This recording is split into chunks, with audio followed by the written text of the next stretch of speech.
Bueno, gracias a los dos por venir, ¿eh? Supongo que no debe ser fácil presagiar nada en términos económicos, porque todos los pronósticos se hacen añicos en 24, 48 horas, ¿o me equivoco? Es correcto.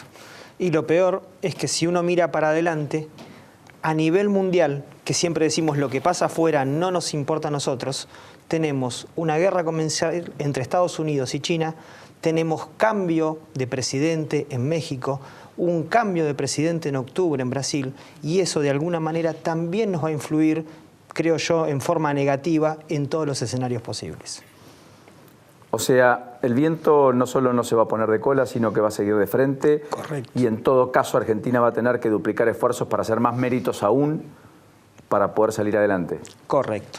Pese a que Donald Trump elogie, como lo hizo hoy otra vez, etcétera, y Argentina vaya y denuncie ante la Corte Internacional de la Haya la violación de derechos humanos para con Maduro y ser funcional en la política exterior norteamericana. Correcto, porque los que nos prestan la plata son los inversores, no Donald Trump. Donald Trump nos apoya, sí, pero los inversores hoy nos prestan plata, no.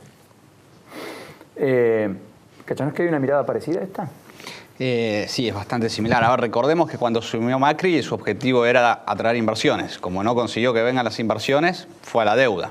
Y en febrero o marzo los prestamistas nos dijeron: no te creo más, no me parece que estés solucionando el déficit fiscal, no estás solucionando el déficit en cuenta corriente, no te presto más. Y por eso terminamos en el fondo, es decir, nos movimos 2 pasos para atrás, de la inversión a la deuda y de la deuda al fondo. Y el fondo, si hacemos las cosas bien, nos va a permitir volver a los mercados, pero no a la inversión, con lo cual todavía nos queda un recorrido largo. Mercados que tienen una sobretasa para la Argentina, particularmente en los últimos 2 meses, que ha aumentado, no ha reducido, y que además tienen un costo para el financiamiento para cualquier país, inclusive la Argentina, más caro que el que tenían hace 3 meses, digamos. El costo de financiamiento aumentó, digamos, el mundo tuvo 8 o 9 años de financiamiento barato y Argentina pudo aprovechar los últimos 2. O sea, llegamos a la fiesta a las 5 de la mañana, ya cuando se terminaba. Es buena la analogía. ¿Hay programa económico? Qué buena pregunta. A mi punto de vista, me gustaría que haya más programa económico, porque el problema de Argentina es que Argentina no crece básicamente porque no produce. Entonces el problema es encontrar la forma de que Argentina produzca. ¿Por qué tenemos déficit comercial? Porque no producimos.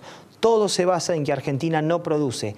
Todos los planes económicos de los últimos 70 años no están pensados para que Argentina produzca. Por eso es que Argentina no crece. Alguien me dijo hoy, un empresario, yo nunca crecí eliminando el café y en todo caso el agua que tomo en mi oficina. Siempre salí de la crisis pensando una idea que sea superadora al producto que hago para intentar reconvertirme. Pregunta del millón es, ¿alcanza con el ajuste fiscal? No, Argentina tiene problemas estructurales de largo plazo. O sea, hoy tenemos un déficit fiscal de 6, un déficit de cuenta corriente de 4,8, o sea, tenemos 2 agujeros, que es un déficit gemelos de casi 11, y en los últimos 60 años, en 4 episodios tuvimos déficit gemelos de esas magnitudes, y los 4 terminaron mal. Uno fue el Rodrigazo, otro fue al principio de los 80, otro fue la hiperinflación y otro fue el 2001. Con lo cual tenemos un problema estructural y cada vez que tuvimos esa crisis, el PBI per cápita de Argentina se destruye y cuesta mucho recuperarse. Con lo cual, el desafío de Argentina no es solo ganar la confianza, sino ganar la competitividad. Pero venimos de una década de estar muy cerrados y eso se vuelve muy difícil. ¿Con un dólar a 30 es posible esa competitividad respecto al dólar a 20 que teníamos hace 3 meses o no? Creo que no. Creo que con un dólar a 30 no alcanza. Si lo que yo digo está mal, miremos la balanza del déficit comercial, el déficit turístico y el déficit energético. Si con 30 alcanzara, todo se tendría que nivelar. Y vamos a ver dentro de un mes que esto no se niveló. ¿Y a cuánto tendría que estar el dólar? Va a depender de cuál sea la inflación que tenga la Argentina y cuál va a ser el paso de los salarios. O sea, si los salarios aumentan, volviste a arrancar de cero. Si los salarios no aumentan, tal vez con un dólar arriba de 40 podamos empezar, digamos, a plantear un esquema productivo como hacen otros países de la región.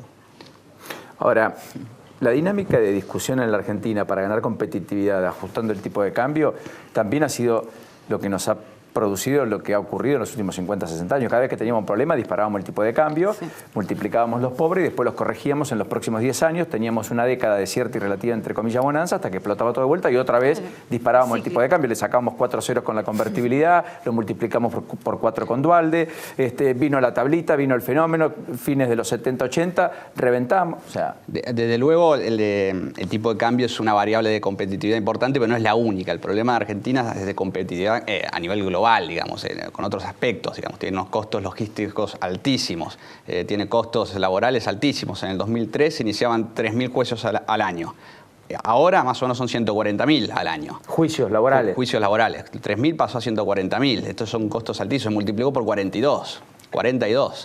Y tenemos costos logísticos también muy elevados. El año pasado salió en el diario una nota que a mí me dejó muy impresionado. Contaba cómo una empresa citrícola que vendía limones trasladaba un container de Tucumán a Zárate y le costaba el container $3.600. Los países de la región para trasladarlo del puerto de Buenos Aires a Rotterdam, $2.000.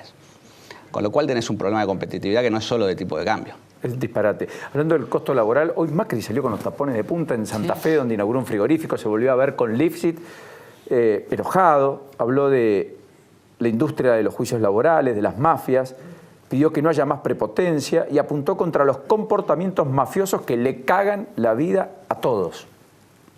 Poco usual en Macri, demostrando enojo, supongo que además demostrativo del estado anímico del propio presidente. Fue aquí en Mativich, donde inauguraron después de 7 años, creo, el frigorífico allí en la provincia de Santa Fe. ¿Hay un poco de todo eso o eso es un virtual mito? A ver, Argentina tiene muchas ventajas competitivas en todo lo que es la parte de alimentos. Macri hoy tiene que mostrar iniciativa y tiene que mostrar algo que se escucha en el mercado. Esta gente no quiere hacer el ajuste, quiere llegar al próximo gobierno, si ganan lo hacen y si no que lo hagan los otros. Y seguimos pateando la pelota y no se hace el ajuste del gasto público, las tasas siguen altas, no conseguimos fondeos ni para el Estado ni para las empresas y no somos competitivos porque tampoco podemos bajar los impuestos. A ver si entiendo. La ortodoxia económica le está pidiendo a Macri que haga lo que tiene que hacer y que deje la eventual reelección para otro momento y que sea otro el presidente y que asuma los costos. Y Macri está diciendo, sí, claro, Pito Catalán, yo quiero aguantar hasta como dé, estilo Cristina 2014-2015, barro debajo de la alfombra y que el próximo venga y haga lo que tuve que hacer yo, que es multiplicar el tipo de cambio, etcétera, etcétera. ¿Hay algo de eso o no? Sí, pero hay una complicación adicional. Los desembolsos del fondo van a ir viniendo en la medida que se cumplan ciertas metas. Con lo cual es probable que entonces en algún momento se caiga el acuerdo. Puede caerse. Hay que renegociar. Y aunque cumpla todas las metas y le vayan desembolsando las cuotas trimestrales, tiene que salir al mercado a fondearse. Igual, no le alcanza para su necesidad de financiamiento de acá al 2019. Ahora, en ese contexto entonces, permítanme el análisis político compartible. Entonces Macri tiene que olvidarse de la reelección, tiene que decir, me pongo el sayo, retomo iniciativa, no es lo que políticamente sea correcto o no, yo tengo que impulsar estas cosas porque son los que van a dar cierto equilibrio macroeconómico, gusten o no gusten, pactar con los gobernadores y decirles que en definitiva es un país mejor para el que venga mañana, y así construir los consensos indispensables para hacer todo el trabajo sucio que va a generar, por supuesto, mucha resistencia en muchos sectores porque van a tener que todos poner algo. Correcto, pero también tenemos que acordarnos que en el 94, cuando fue la crisis de México, en ese momento Menem encaró un ajuste muy fuerte y con ese ajuste le valió la reelección. O sea, no hay que pensar que si se hace lo correcto, eso significa que se cierra la puerta de la reelección. Tal vez, si se hace lo correcto, es la señal que estamos buscando para que, digamos, este gobierno continúe en el tiempo. Y hay plafón político, por eso hay margen social con una CGT más belicosa, con movimientos sociales. Hoy, de hecho, estuvieron los intendentes del peronismo del conurbano con Carolina Stanley, la ministra de Desarrollo Social, diciéndole, mira, la situación es límite. Y la Argentina tampoco tiene una situación, también tiene una situación límite de gasto contra una contraprestación que tampoco está demasiado clara. O sea, se camina por una cornisa casi permanente y sistemáticamente. No es fácil la opción entre dificultades que tiene el presidente a mano, no es fácil nunca para un presidente, pero en este caso me parece que es más delicado, ¿me equivoco? Es como vos dijiste, se camina por una cornisa muy delgada y seguramente vengan 2 trimestres muy complicados en términos sociales, en términos económicos, y si se empieza a hacer las cosas bien y se genera un shock de confianza, podría empezar a repuntar el año que viene de cara a las elecciones, pero tienen que dar un mensaje muy concreto, que hasta ahora no lo vienen dando. Entonces el gobierno está a la retaguardia y a la defensiva, no toma iniciativa ni volvió al centro de la escena. Exacto, y de ahí en parte que se explica también la baja de la bolsa respecto de otras bolsas de la región, porque te dicen, esperábamos otra cosa de vos, no lo hiciste, entonces me voy. Bueno, de hecho leí, algunas empresas perdieron hasta el 72% del valor de su activo en dólares. En dólares. Es más, en el mes de junio la bolsa cayó 22% en dólares. Promedio. Promedio. Una bolsa chiquito, un mercado de capitales muy acotado, el peor de la región, creo el más chiquito, sí, uno de los peores. Ahora, fíjate la debilidad argentina, es muy correcto el dato que dice él. Desde que el dólar empezó a apreciarse en el mundo, que fue a mediados de marzo, la bolsa cayó un 30%, más o menos, el 38% en Argentina. En Turquía, que tiene crisis económica, cayó un 30%. En Brasil, que tiene crisis política, un 29%. Después, en el resto de la región, abajo de 10% cayó la bolsa. Perdón, estoy hablando de la devaluación del tipo de cambio. Pero lo mismo análisis puedes hacer con la bolsa y mismo análisis puedes hacer con el riesgo país, que en Argentina se disparó mucho más que en Turquía, que en Brasil y que en la región. O sea, lo que para el mundo es una brisa, para Argentina es un tsunami. Y le pasa a Macri. Y le pasa a Macri. O sea, con Cristina estamos en una convocatoria Plaza de Mayo para defender el gobierno nacional y popular del golpe de mercado. Probablemente. También hay que tener en Para cuenta... entender la lógica y la dinámica de la discusión en la que hemos entrado, quiero decir. Claro, también hay que tener en cuenta que en el gobierno anterior, por ejemplo, Trump no era presidente. Las tasas de interés de los Estados Unidos no estaba subiendo. Y tampoco había una guerra comercial entre Estados Unidos contra todo el mundo que produce, contra Europa, China. Esa guerra antes no había. O sea, el mundo cambió y cambió para mal. ¿Podría salir Trump de la Organización Mundial del Comercio, como alguien especuló esta semana? Son rumores que se vienen escuchando fuertemente en bancos de inversión y es una posibilidad. Si eso pasa, hay que rediseñar el comercio mundial, ¿o me equivoco? Trump, una frase que dijo hace 20 días fue, no es el G7, es el G6 más 1.